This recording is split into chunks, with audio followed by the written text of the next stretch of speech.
హల్లెలూయా.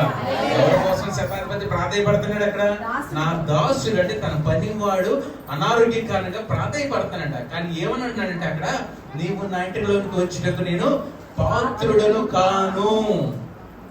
పాత్రుడను కాను అంటే ఏంటమ్మా? పాత్రుడను కాను అంటే నీవు నా ఇంట్లో ఉండటానికి నాకు అర్హత లేదు, నేను సరైన వాడిని కాను, నేను పాపము చేసిన వాడిని, నాకు సరైన జ్ఞానము లేదు, నువ్వు శ్రేష్టమైనవి, పవిత్రుడివి, నువ్వు పరిశుద్ధుడివి, నీవు నా ఇంటికి రావటానికి నా ఇంట్లో పనికిరాదు. హల్లెలూయా.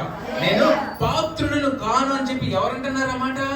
ఒక శతాధిపతి అంటున్నాడమ్మా. అంటే శతాధిపతి తన్ను తాను అంత తగ్గించుకొని యేసు ప్రభుని అడుగుతున్నాడు. ఎవరి కోసం అడుగుతున్నాడు అంటే తన ఇంటి వారి కోసం కదా అడగట్లా, తన దాసుడు, తన దగ్గర పనిచేసే దాసుడి గురించి ప్రతిమాలుకుంటాడంట. నువ్వు ఏమన్నాడు?